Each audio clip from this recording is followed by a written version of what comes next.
In this Psyche video, I'd like to discuss something that I don't think anyone has ever talked about in this quantum grammar domain on the YouTubes, and that is what I would call mental stability. Now I'm going to be using fiction terms for the ease of the communication because I can pretty much guarantee 99% of you out there watching this right now do not have closure on correct sentence structure, communication, parsing, syntax, grammar. So for the ease of the communication, plain simple English is what it's going to be.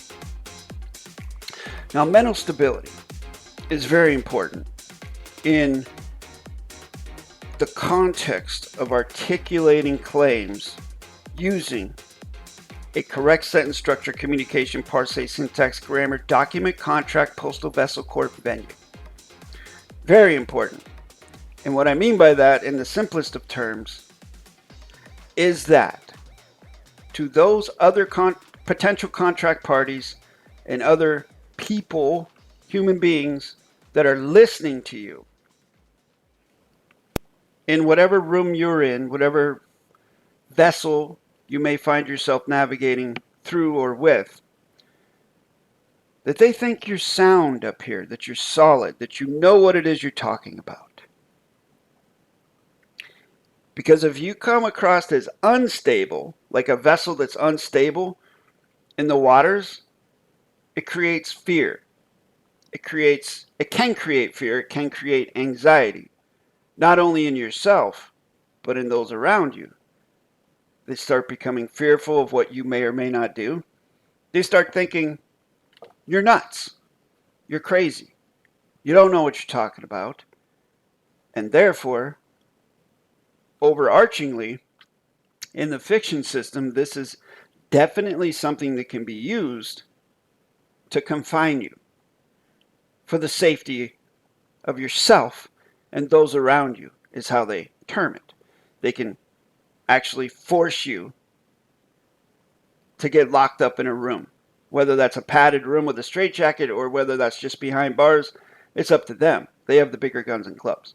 But they can do that if you are not mentally stable, or if you appear to be unstable mentally, if you appear to be crazy, a nutcase, off your rocker, start talking things that no one knows what the hell you're talking about.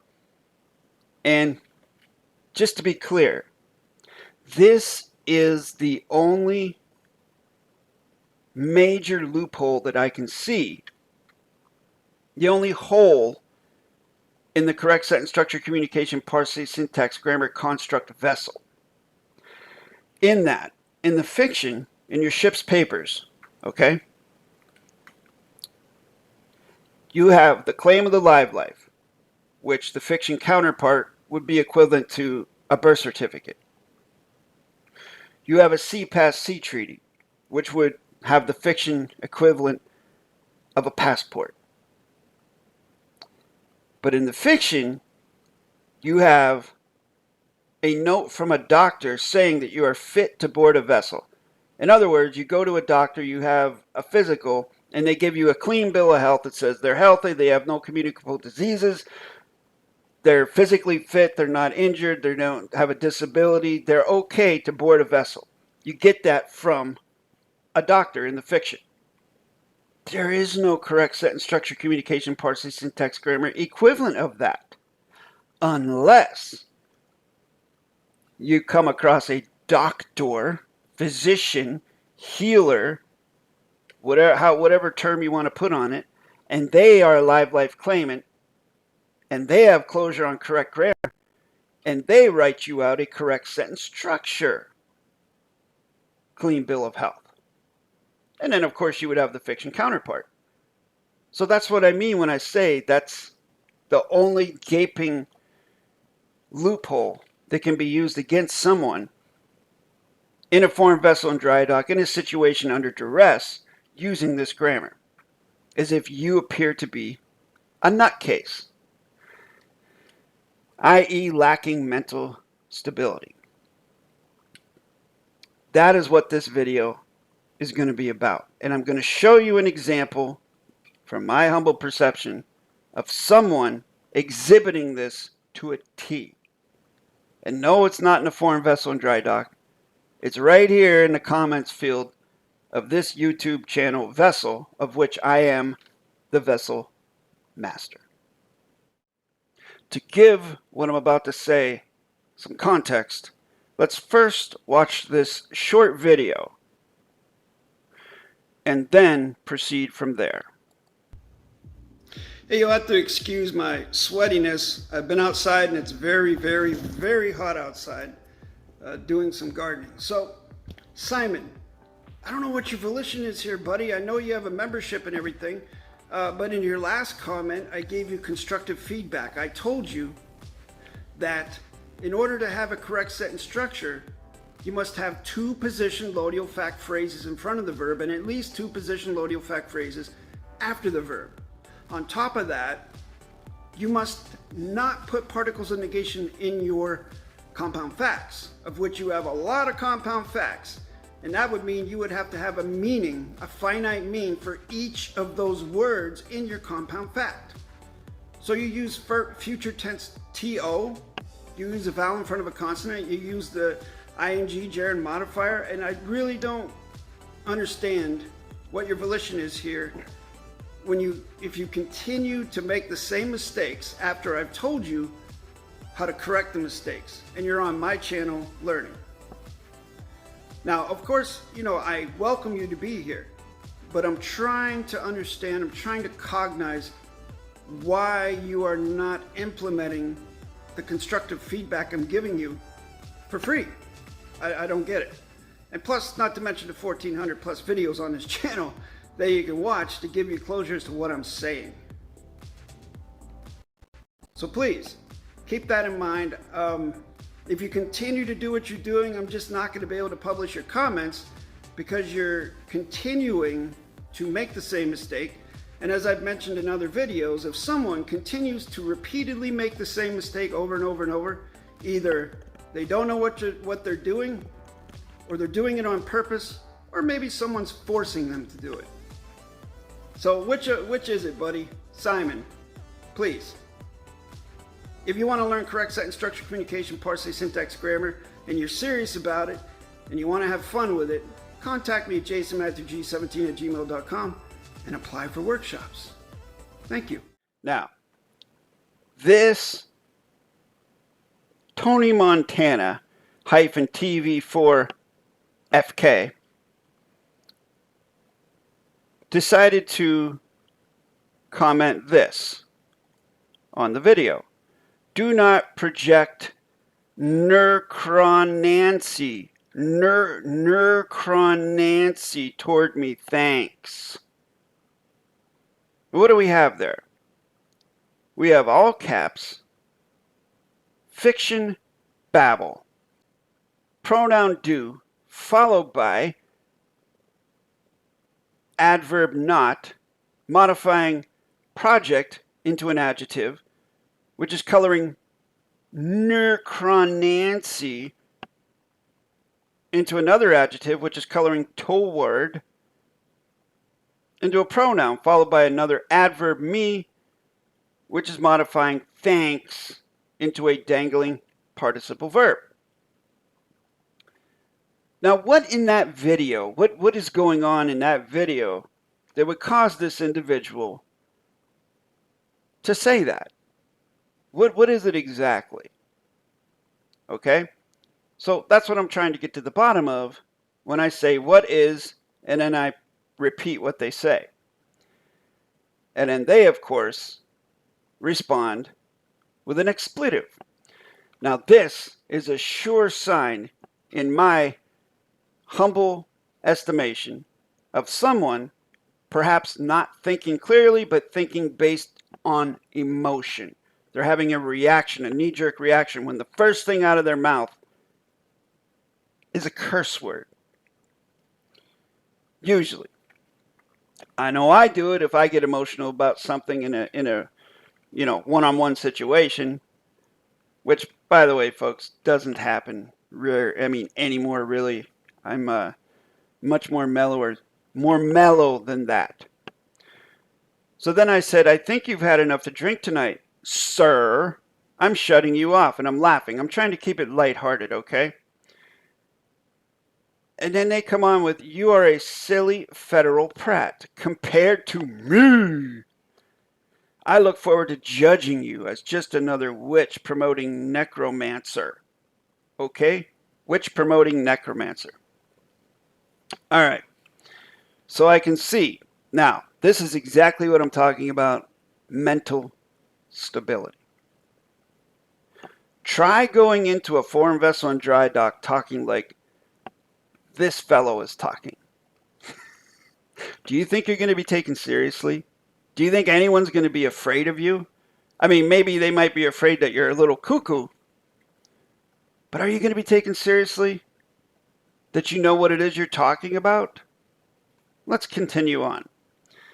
So then I say, go back to Narnia or Never Neverland with the other fairies and leave the domain of facts to the big boys. I see who you are now, Bernhard. Just another wannabe crying like a little girl because of necromancy. I can send you some tampons if that helps. Because he does seem, maybe his time of the month or her time of the month, Now, to give some background on this individual. This individual, and I've noticed this in the past because they are a guest aboard my vessel, okay? They came here willingly. They consented to be here. Otherwise, why would they leave a comment if they weren't consenting to be here? They've had plenty of time to read the community guidelines, i.e. the terms and conditions of this vessel. Now, folks, the community guidelines, the first one is no gossip, conspiracy theories, belief systems, or trolling. Number 2, no foul language, rudeness, cussing, etc. And number 3, do not tell others what to do. Do not make it personal. What's this guy doing? What is this individual doing right here? Okay? Now, they've been here a long time. If they were mentally stable, would they pay heed and give honor to and respect to the terms and conditions of the vessel of which they are a guest of? And this guy does violate the guidelines quite often. But I use some grace and let it go because we've sort of become friendly until this, all of a sudden, this slew of comments, which there were at least a dozen or more comments that I'm not showing, where he's just going off into, I don't even know what the hell he's talking about. Because, number one, despite what he says, he doesn't know how to spell anything. And as you can see with the necromancy thing. And he just talks about things that probably make sense to him, but not to anyone else around him. So I said, okay, so they said, yawn, that is the definition. Wait, that is a definition of effing blether. All right? Again, violating the community guidelines. And then I say, by all means, cry harder, let it all out, honey. And then they just go on and on and on. Like they just, everything that I say is like putting a button on one of those toys where it just goes, and just keeps, as he would say, blethering. So I said, looks like I have to jettison this dead weight. Wait. Yes, that's a pun. They may need a psyche valve. And idiots like this, and I mean idiot in the classical sense of the term, you wonder why their lives are so messed up. Couldn't possibly have anything to do with them. Just to be clear on something, what do I mean by the word idiot? Some folks may construe that as an ad hominem. But it's not. From my perception, I really do feel like Tony Montana is a mentally deficient individual incapable of logical and sound reasoning, just based upon the caliber, the content of his comments, and his inability to follow the community guidelines, to respect them, to honor them, ever.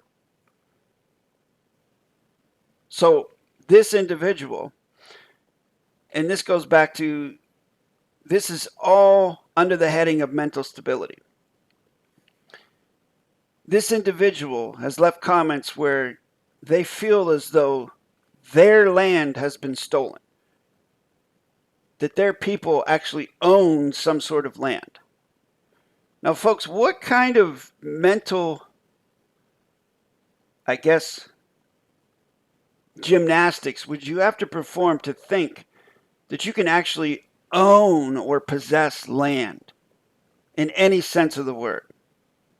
No one can prove any nativity to a land except that they were born there physically. But just because you're born somewhere, does that mean you own that place? Just because your family is in a certain location, does that mean your family owns that location? Now you got a land where people are living, okay, and cultivating, existing. They have homes, okay, but do they own that? The legal system has come up with a way to make money from giving you the illusion that that is the case. But at any moment, it can be taken away from you. How? Number one, eminent domain.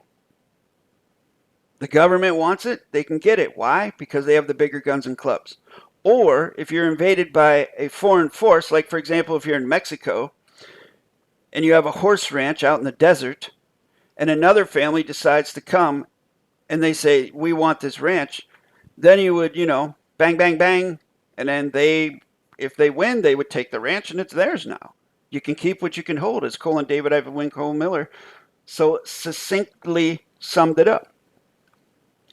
That's how it works, folks. It's always in this fiction domain, it's the bigger guns and clubs. Okay? Now, mental stability. If you go into a situation thinking that you are smarter than someone else, that immediately puts you at a disadvantage. Immediately. Because you have no way of really knowing that for sure. Okay? The only way you can know it is if you go head to head and then you find out. It's just like, street fighting or whatever. I know as a male, I go down the street, I'm constantly sizing people up. It's just because I've been in martial arts for most of my life, and boxing and jiu-jitsu, wrestling, Muay Thai, these types of things.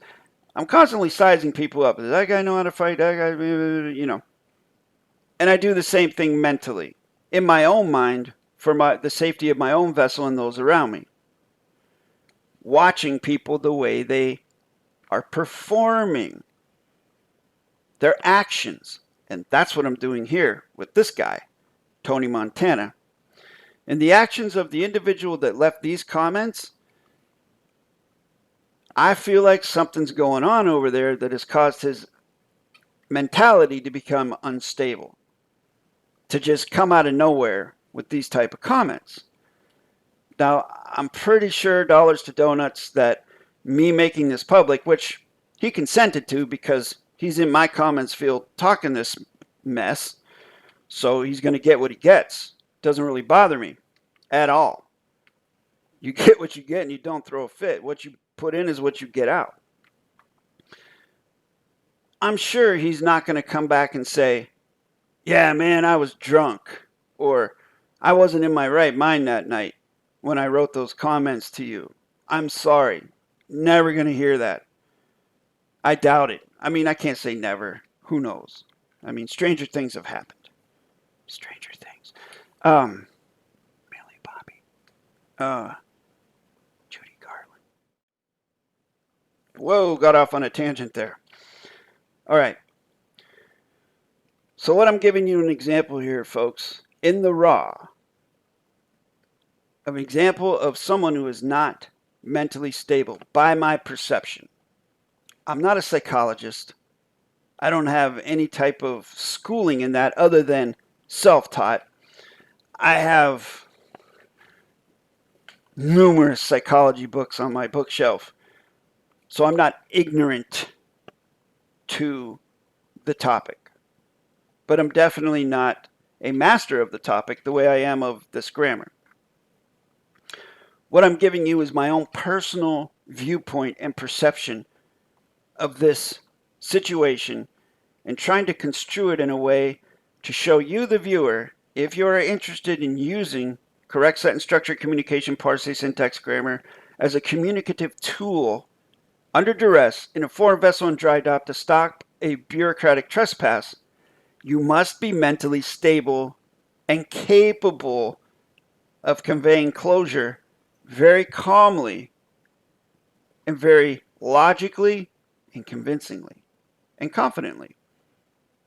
Otherwise, if you come off like this, which those comments, like the first one, for example, where he misspelled necromancy and he said, "Do not project necromancy, thank you," or something like that.